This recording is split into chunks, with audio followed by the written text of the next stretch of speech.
And I want to start with a brilliant explanation of how this coronavirus scam, because that's what it is when you look at the evidence, has been created and is being played out. First of all, if you go to davidicke.com, you will see an article. Basically, what you're looking for in the search engine is 12 health experts talk about coronavirus. And these are people who are experts in their field, who have broken ranks from the narrative and basically said, this is insane and this is nonsense, what is being imposed upon the world for a virus that is nothing like as deadly as they're claiming. And we'll get into why that is as we go along. But here's just one quote, Gaz, from one of those 12, Professor Dr. Sucharit Bhakdi, highly acclaimed infectious medicine specialist in Germany. And he says of these lockdowns, which the last time I saw now involve 3 billion people in the world. And you know, just very quickly, when I've been saying all these years that a few people control human society, people have said, oh no, that's mad, you're crazy, that would never happen, that could never happen. We have just watched the human race give away its world and its society, its freedom, in a matter of days. Not only can it be possible for a few to control the world if the vast majority don't question anything, it's a doddle. So this is what Professor Dr. Bhakdi said about these lockdowns. They are grotesque, absurd, and very dangerous. All these measures are leading to self-destruction and collective suicide, wait for it, because of nothing but a spook. So the next question is, how does the spook work? And as you know, this very morning, Gaz, we were sent an email by Sir Julian Rose. Julian Rose is a researcher and writer and very famous in Britain for the promotion of organic farming. And I just want to read you this because it relates to something that he was sent from a medical profession in America, a medical professional, who is explaining how the scam has been played. It is a brilliant explanation. It's not short, but it is devastating. So stick with me. Julian says, the below was sent to me by a widely respected professional scientist in USA. While we may know it's a scam, this insider evidence on the methodology of the madness is second to none, and it is. The writer prefers to stay anonymous because presenting any narrative different from the official one can cause you a lot of stress in the toxic environment caused by the scam which surrounds COVID-19 these days. So this is what this professional scientist sent to Julian. I work in the healthcare field. Here's the problem. We are testing people for any strain of a coronavirus, not specifically for COVID-19. There are no reliable tests for a specific COVID-19 virus. There are no reliable agencies or media outlets for reporting numbers of actual COVID-19 virus cases. This needs to be addressed first and foremost. Every action and reaction to COVID-19 is based on totally flawed data and we simply cannot make accurate assessments. So where are they coming from? I'll come to that as we go along in this video cast.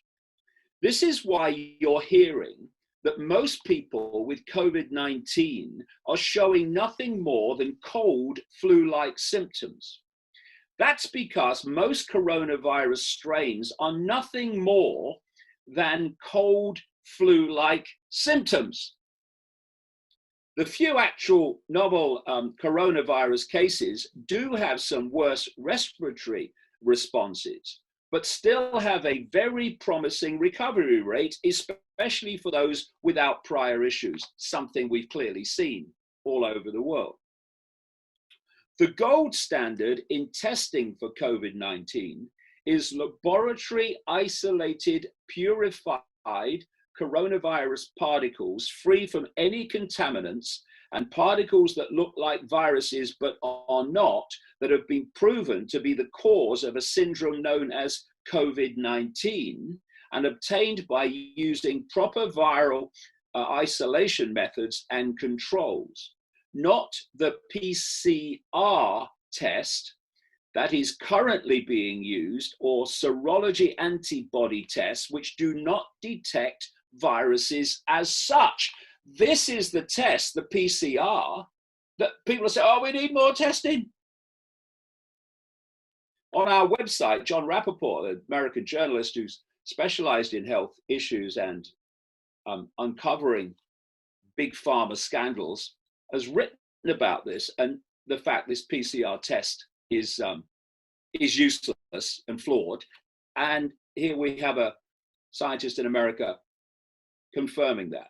So PCR basically takes a sample of your cells and amplifies any DNA to look for viral sequences, i.e. bits of non-human DNA that seem to match parts of a known viral genome. The problem is the test is known not to work. It uses amplification, which means taking a very, very tiny amount of DNA and growing it exponentially until it can be analyzed. Obviously, any minute contaminations in the sample will also be amplified, leading to potentially gross errors of discovery. Additionally, it's not only looking for partial viral sequences, not whole genomes, or it is looking for partial viral sequences, not whole genomes. So identifying a single pathogen is next to impossible, even if you ignore the other issues. These are the tests that are being promoted to sell the figures. The Mickey Mouse test, this scientist says, the Mickey Mouse test kits being sent out to hospitals at best tell analysts you have some viral DNA in your cells, which most of us do most of the time. It may tell you the viral sequence is related to a specific type of virus, say the huge family of coronavirus, but that's all. The idea these kits can isolate a specific virus like COVID-19 is nonsense. And that's not even getting into the other issue, viral load. If you remember, the PCR works by amplifying minute amounts of DNA. It therefore is useless at telling you how much virus you may have. And that's the only question that really matters when it comes to diagnosing illness. Everyone will have a few virus kicking around in their system at any time, and most will not cause illness because their quantities are too small. For a virus to sicken you, you need lots of it, a massive amount of it. But PCR does not test viral load and therefore can't determine if an osteogenesis is present in sufficient quantities to sicken you. In other words, people are being diagnosed with coronavirus when the test does not allow that virus to be isolated to make that diagnosis, and not on a level that can determine if you have enough of the virus to have any effect on your health. So where are these figures coming from? I'll come to that as we go along. If you feel sick and get a PCR test, any random virus DNA might be identified even if they aren't at all involved in your sickness, which leads to false diagnosis. And what they're doing all over the world is if you die of some kind of respiratory effect, and you have all these other challenges to your immune system, what they call other health problems, then as long as you test for coronavirus in the ludicrous methodology that this scientist is describing, you go on the figures as having died of coronavirus.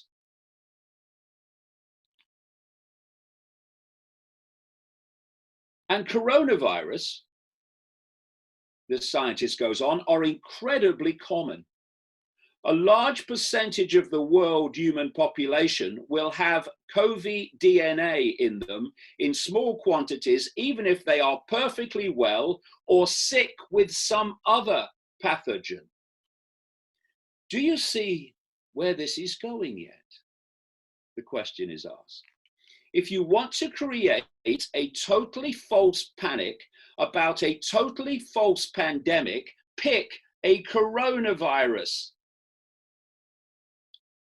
which is what the Bill and Melinda Gates Foundation and the 1% Front, the World Economic Forum, and the Johns Hopkins University operation in America chose as the subject of their Event 201, 6 weeks before this virus came to light, when they ran a simulation of what would happen and how the world would respond to a pandemic. And what did they choose? A coronavirus. Just a coincidence, nothing to worry about. He talks about these coronaviruses, or he or she. They are incredibly common, and there's tons of them. A very high percentage of people who have become sick by other means, flu, bacterial pneumonia, anything, will have a positive PCR test for COVID, even if you're doing them properly and ruling out contamination, simply because COVIDs are so common. There are hundreds of thousands of flu and pneumonia victims in hospital throughout the world at any one time. All you need to do is select the sickest of these in a single location, say Wuhan, administer PCR tests to them, and claim anyone showing viral sequences similar to a coronavirus, which will inevitably be quite a few, is suffering from a new disease. Since you already selected the sickest flu cases, a fairly high proportion of your sample will go on to die. You can then say this new virus as a fatality rate higher than the flu, and use this to infuse more concern and do more tests, which will of course produce more cases, which expands the testing, which produces yet more cases, and so on and so on. Before long, you have your pandemic. And all you have done is use a simple test kit trick to convert the worst flu and pneumonia cases into something new that doesn't actually exist. Now just run the same scam in other countries, making sure to keep the fear message running high so that people will feel panicky and less able to think critically.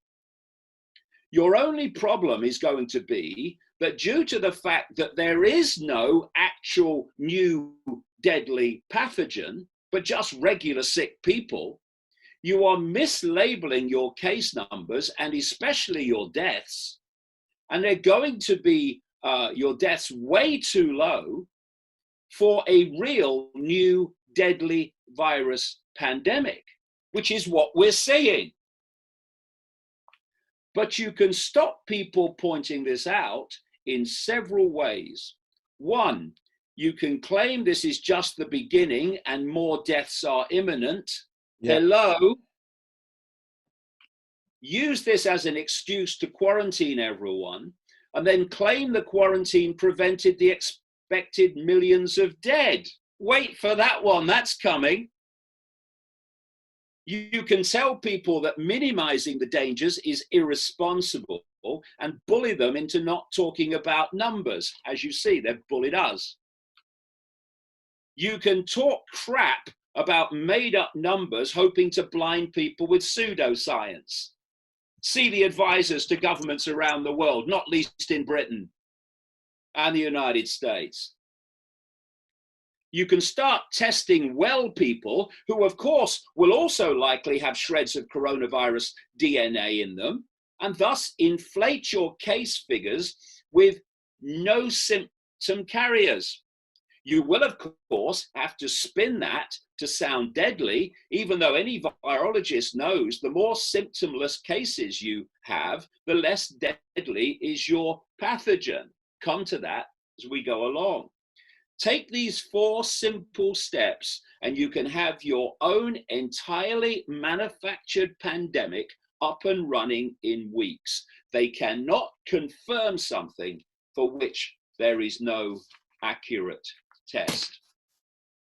So that is a brilliant description of what has happened and how 3 billion currently, and that's not the end of it, are basically under house arrest on the basis of a total scam, which has terrified people into being acquiescent to this tyranny or cult, as I call it, the borderless cult that operates all around the world, pushing this agenda for total global Orwellian control, which of course this virus has given them the excuse to do, literally globally.